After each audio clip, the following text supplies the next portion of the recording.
శతమానం భవతి, ప్రేమం, ఆ చిత్రాలతో తెలుగు ప్రేక్షకుల మనసులను గెలుచుకున్న హీరోయిన్ అనుపమ పరమేశ్వరన్.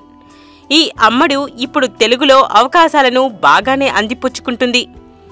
ఏ హీరోయిన్ అయినా వరుసగా 2-3 చిత్రాలు హిట్ అయితే చాలు, ఇక వారే టాప్ హీరోయిన్స్గా ఫీల్ అయిపోయి నెక్స్ట్ మూవీకి రెమ్యునరేషన్ అమాంతం పెంచేస్తారు.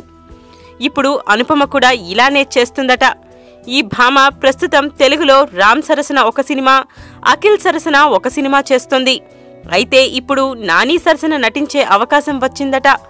కానీ పారితోషికం విషయంలో కాంప్రమైజ్ అవ్వకపోవడంతో ఈ అవకాశం చేజారినట్లు తెలుస్తుంది. దీంతో ఆమె స్థానంలో సాయి పల్లవిని ఎంపిక చేశారని సమాచారం.